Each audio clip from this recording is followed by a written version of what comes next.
포드 레인저 픽업 트럭. 저는 이 차를 2년째 타고 있습니다. 필설람의 오토 리뷰 첫 번째 시간이고요.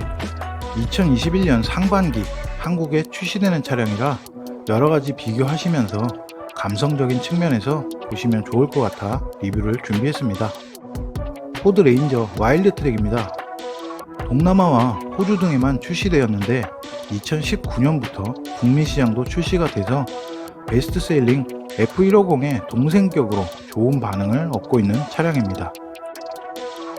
그럼 지금 바로 시작해 보겠습니다.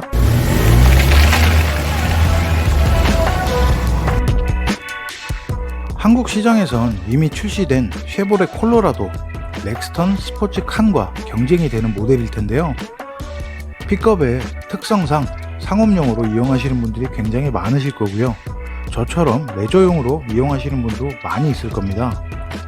필리핀에선 왠지 픽업 트럭을 타면 좀 강해 보이고 마초 느낌이 난다고 해야 될까요? 그래서 많이들 타고 있습니다.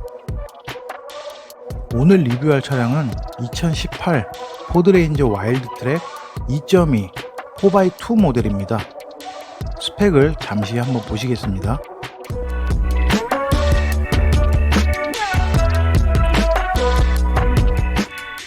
한국 출시 모델은 포드 레인저 와일드 트랙과 랩터 버전이 출시가 된다고 하던데요.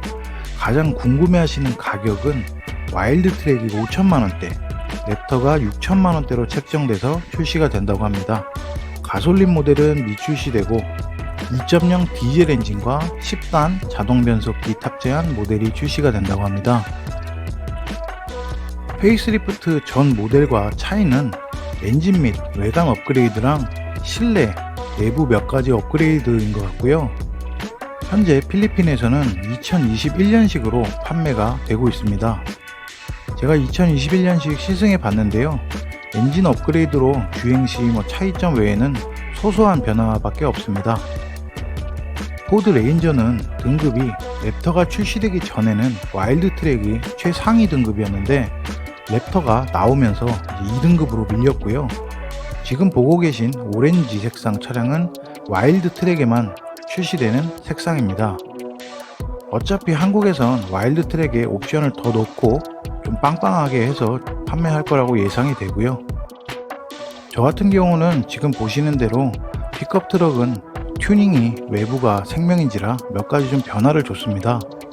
자세한 튜닝 정보는 다음 영상에서 자동차 드레스업과 휠에 대해서 리뷰할 때 한번 자세히 설명해 드리겠습니다. 포드 레인저는 디자인적인 측면을 한마디로 정리한다면 그냥 터프함이라고 말씀드리고 싶습니다. 디자인적으로는 굵직한 선으로 크게, 넓게, 높게 이렇게 표현했다고 말씀드리고 싶은데요. 제가 이 차량을 구매할 때 비교했던 도요타 하일럭스, 미쓰비시 트라이톤과 비교 시승 해본 결과 저는 모든 시승을 다 마치고 5분도 안 돼서 이 레인저로 결정을 했습니다. 일단 아시는 분은 눈치채셨겠지만 지금 보시는 이 계기판 세팅이 포드 익스플로러 이전 모델하고 거의 같다고 보시면 됩니다. 몇 가지 기능적인 차이를 제외하고는 거의 동일하다고 보시면 될 것 같고요. 페이스리프트 이전 모델은 푸시 스타트 버튼은 빠져 있습니다. 현재 페이스리프트 된 모델은 푸시 스타트가 추가가 되었고요. 실내 감성적인 측면을 설명해 드리자면 가죽과 레자의 믹스로 나름 마감을 해놨는데요. 원가 절감한 게 조금씩 곳곳에 보이고요.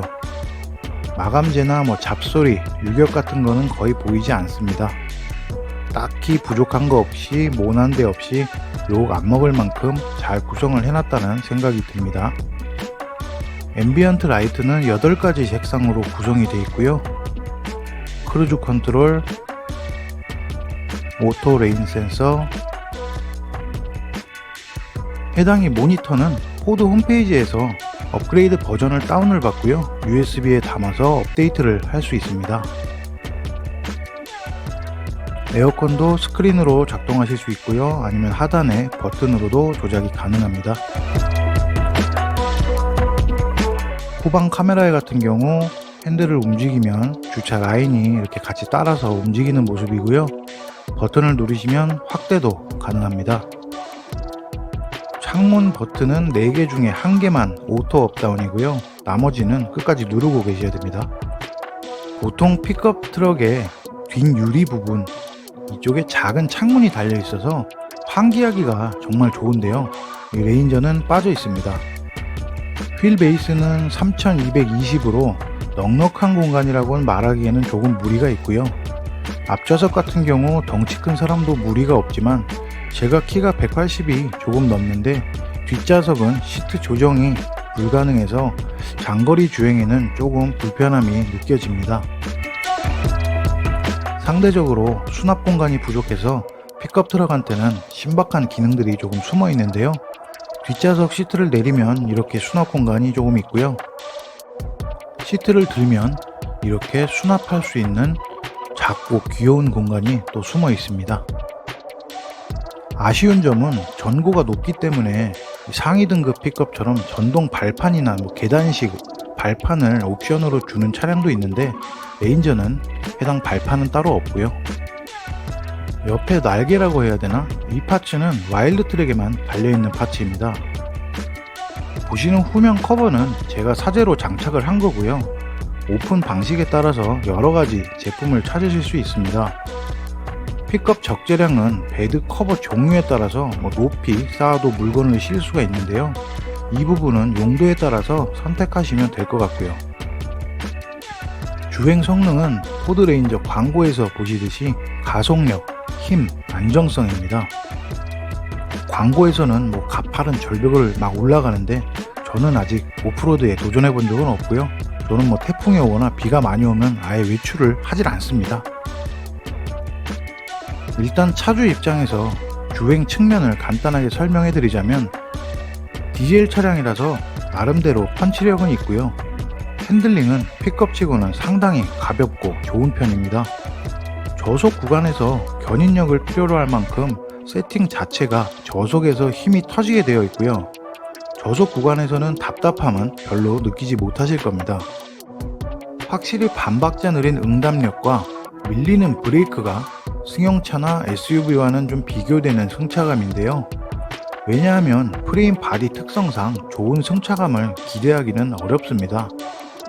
하지만 이 영역에서 많은 노하우를 가진 미국 차답게 단점이라고는 할 수 없을 것 같고요. 주행 특성을 말씀드리자면 생각보다 조용하고 편안하다입니다. 디젤 엔진 특성상 소음은 감수해야 되는 부분이지만 다른 디젤 차량과 제가 비교해 봤을 때는 확실하게 좀 느껴지는 부분은 있습니다. 올터레인 타이어를 장착하고도 주행면에서 편안함을 느낄 수 있는 건 이 부드러운 서스펜션, 핸들링 세팅 때문인 것 같은데요. 순정 상태에서는 고속 주행 시 상당한 안정감도 있다는 느낌도 좀 받습니다. 지금 제 차는 튜닝으로 전고를 조금 높여놔서 좀 빨리 달리면 하늘로 좀 날아갈 것 같아서 고속 주행은 확실히 좀 불안정합니다. 노면이 안 좋은 구간이나 오프로드 주행 시 실내 유격, 잡음 소리, 실내 내장재들이 춤추거나 삐걱삐걱 하는 소리는 거의 없고요. 연비는 시내 주행 시 5에서 7km, 고속 주행 시 10km 이상은 충분히 나오고요.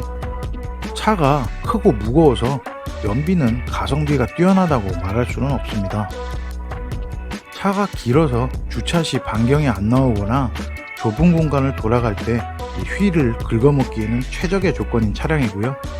좁은 코너에서는 거의 승합차 느낌으로 코너에 진입해야 됩니다.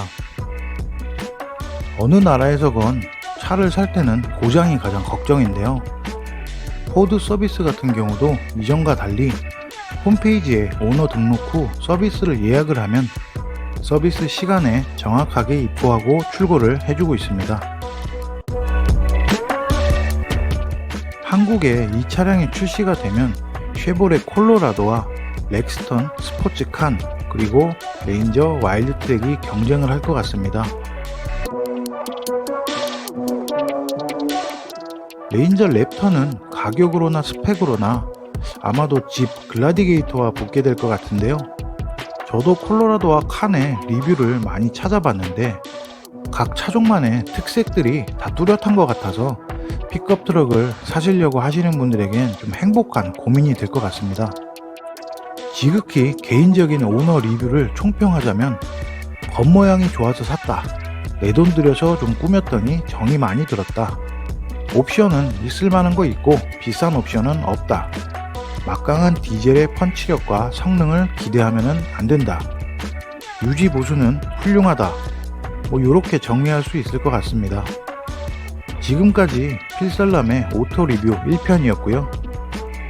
픽업 트럭에 로망이 있으신 분들은 댓글로 궁금한 거 남겨주시면 최선을 다해서 답변해 드리겠습니다.